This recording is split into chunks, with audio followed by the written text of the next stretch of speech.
of the Union with John King. CNN Sunday, 9 a.m. to 1 p.m. Eastern. Live picture of the White House on Sunday, Mother's Day, here in Washington, D.C. President Obama met this week at the White House with the presidents of Pakistan and Afghanistan, reiterating the U.S. goal to help disrupt, dismantle, and defeat Al-Qaeda and its allies in the region.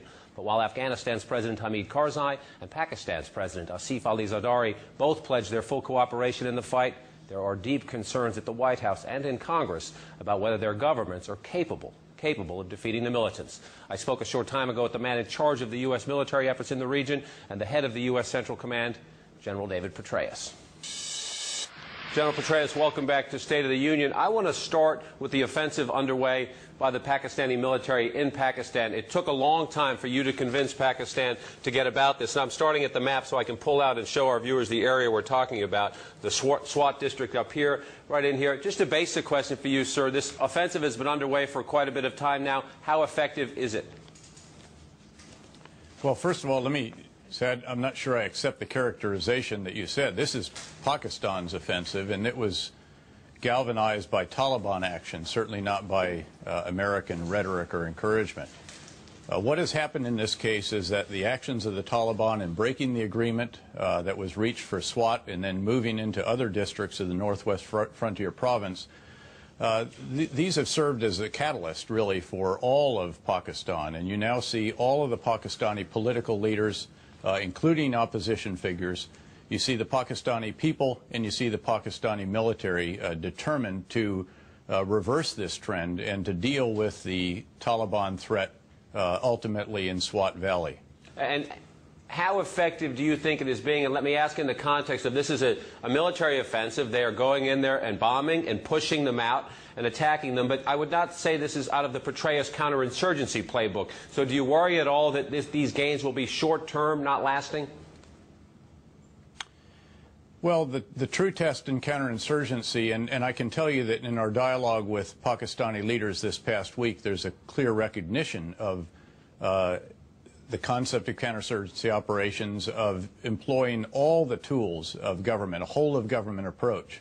And over the past year, for example, there have been a number of actions that reflect the kind of, if you will, learning and adapting that our own forces have gone through in recent years as they have carried out operations in Bajur and Momand and so forth. And this will be the challenge, I think, is to bring all of the assets of the government of Pakistan to bear to help their military as it goes in and conducts operations which inevitably already have displaced citizens and certainly will displace more of them over time. When you were here, sir, with Ambassador Holbrooke a few weeks back, both of you spoke openly about the trust deficit between the United States and the Pakistani government and the Pakistani military that has played out in recent years. After the conversations of the past week, how much of that has been repaired, and still how much of it do you have?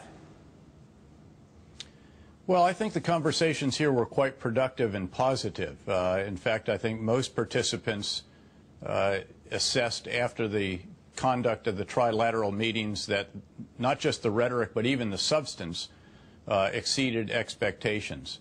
So I think they're very helpful. I think they were truly unprecedented in the way that some of the individuals on either side had never even met each other before. And then we had good bilateral conversations with each of the leaders and their delegations as well. But this is a process. It continues. The trust deficit, if you will, is something that stems back to us dropping Pakistan in the wake of the expulsion of the Soviets from Afghanistan. It lasted for years, and it will take months and years to reestablish the kind of trust and bonds and partnership that are necessary to move forward. And of course, it's not just the United States. This is the entire world, and it is with a government that has been in office, the first truly democratically elected Pakistani government in some time, elected just 9-10 months ago. When you were here, you said that the United States would not go into Pakistan unless it saw something compelling. This has been a sensitive issue. As the Pakistani military has put pressure on the Taliban, have there been any occasions in the past few weeks where you have had targets of opportunity that have caused U.S. forces to go across the border? No.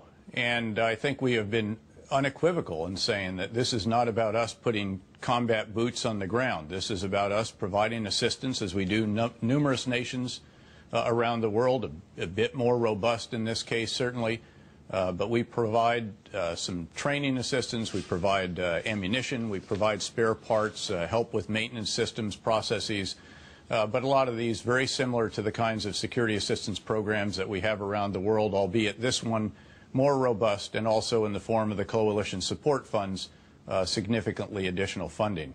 As this focus now is on the Taliban, give me your assessment of Al-Qaeda. It has moved essentially its headquarters from Afghanistan into Pakistan. With all the focus on the Taliban right now, is this allowing Al-Qaeda a chance to regroup? And let me ask it in this context. If Al-Qaeda in Afghanistan was at a 10 in its operational capability on 9/11, how would you rate Al-Qaeda on that same scale now as it is based in Pakistan? Yeah, I don't want to get into that kind of numerical ranking, but I think it's worth going back and looking at the history, of course. In the wake of the 9/11 attacks, we expelled the Taliban and Al-Qaeda and the other elements of the so-called syndicate of extremists that had found sanctuaries and safe havens in Afghanistan. They eventually relocated into the federally administered tribal areas and some of the other areas of the border regions. But I think it's very important to note that those organizations, Al-Qaeda in particular, has sustained some very serious losses over the course of the last 6 to 10 months or so. And there is a considerable concern among those leaders because of the losses that they have sustained. I want you to listen to something that the Afghanistan president, Hamid Karzai, told our Wolf Blitzer a couple of days ago when he put the question to him, are there still Al-Qaeda in your country? Let's listen. Are you saying there's no Al-Qaeda in Afghanistan right now? No Al-Qaeda based in Afghanistan. So who are you fighting against? That's the thing. That's why we say that the war on terrorism is not in the Afghan villages. That it's in the sanctuaries, it's in the financial support system to them, it's in the training grounds, and it's beyond Afghan borders. That has now been established by the U.S. administration. No Al-Qaeda at all in Afghanistan. Is that an exaggeration, General Petraeus, or is that true? No, I would agree with that assessment. Certainly Al-Qaeda and its affiliates. Again, remember that this is, as I mentioned earlier, a syndicate of extremist organizations, some of which are truly transnational extremists. In other words, don't just conduct attacks in Afghanistan and Pakistan and India, but even throughout the rest of the world, as we saw in the UK a couple of years ago. They do come in and out of Afghanistan, but the Al-Qaeda, precise Al-Qaeda, if you will, is not based per se in Afghanistan, although its elements and certainly its affiliates, Baitullah Masood's group, Commander Nazir, Haqqani Network, and others, certainly do have enclaves and sanctuaries in certain parts of eastern Afghanistan. And then the Afghan Taliban, of course, has a number of districts in which it has its fighters and its shadow government, if you will, even. But I think that's an accurate assessment, and that the federally administered tribal areas of Pakistan, that very, very mountainous, rugged terrain just east of the Afghan border and in the western part of Pakistan, is the locus of the leadership of these organizations, although they do, again, go into Afghanistan, certainly, and conduct operations against our troops, and have tried, certainly, to threaten all the way to Kabul at various times. President Karzai was quite adamant in that interview with Wolf that he wants the airstrikes to stop. He believes the airstrikes are not taking out terrorist elements and instead are killing civilians in his country and fomenting anti-American sentiment. Will the airstrikes stop? Well, he and I had a good conversation about this yesterday, actually, John. I thought it was important to discuss this with him. I heard that interview.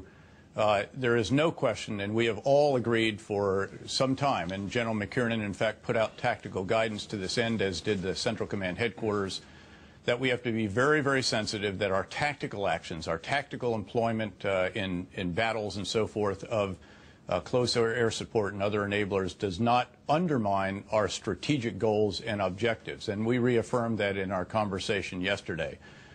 We will certainly relook this yet again in the wake of this latest incident, although as the joint press release that was put out by Afghan and U.S. Authorities in Afghanistan, after the initial investigation of the latest situation in Farah province in western Afghanistan, affirmed the Taliban bears enormous blame for this latest incident by apparently forcing civilians to stay in houses from which they were engaging our forces with heavy fire, RPGs, and quite effective fire, as the term is used. General David Petraeus, thank you for your time this morning, sir, and best of luck to you.